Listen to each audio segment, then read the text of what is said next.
Hello दोस्तों, नमस्ते, प्रणाम, हर हर महादेव। कैसे हैं आप लोग? उम्मीद करते हैं बहुत ही ज्यादा अच्छे होंगे। और मैं दिव्या स्वागत करती हूं अपने चैनल पर। आज आप लोग के बीच सुनाने जा रही हूं बहुत ही प्यारा सा बेटी विवाह गीत। देखिए एक माँ अपने बेटी को क्या क्या सहूर सिखा रही हैं कि ऐसे ऐसे करना है, ये चीज ऐसे सारी चीजें उन लोग को बता रही हैं। आइए कमेंट में बताइएगा कि आप लोग को ये गीत कैसा लगा। 2026 का बहुत ही ज्यादा नया है, आप लोग पहली बार सुनेंगे ये गीत, क्योंकि ये गीत हम बहुत ही पुराना है, जब हम लोग पढ़ते थे उस टाइम का ये गीत है। आइए सुनिए गीत के माध्यम से।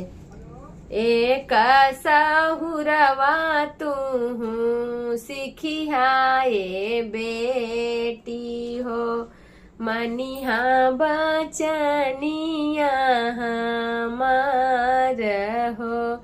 एक सहुरवा तू सिखिया मोरी बेटी हो, मनिहा बचनवा हमार हो।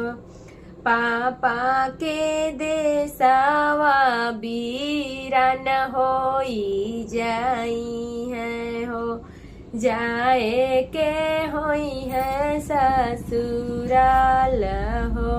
पापा के देसावा बीरान होई जाई है हो, जाए के होई है ससुराल हो। सबसे तू मिली जुली रही मोरी बेटी हो, रखिया सुखिया परिवार हो। सबसे तू मिली जुली रही मोरी बेटी हो, रखिया खुशिया परिवार हो। केहू के बतिया के मखजी न करिहा हो, करिहा केहू से तकरार ना। केहू के बतिया के मखजी न करिहा हो, नाही करिहा केहू से तकरार हो। है साहुरवा तो काम तो हरे आई है हो, जिंदगी के होई बेड़ा पार हो। है साहुरवा तोह के काम आई है बेटी हो, जिंदगी के होई बेड़ा पार हो। यह विधि यही विधि रहिहा बेटी अपने ससुरवा हो, याद रखिहा बतिया हमार हो। यही विधि रहिहा बेटी अपने ससुरवा हो, याद रखिहा बतिया हमार हो। एक सहुरवा तू मानो सिखु मोरी बेटी हो, मानु बचनिया हमार हो।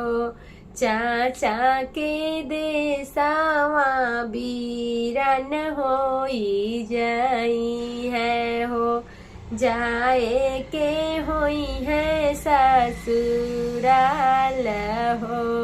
भैया के देसावा बीरान होई जाई है हो, जाए के होई है ससुराल हो।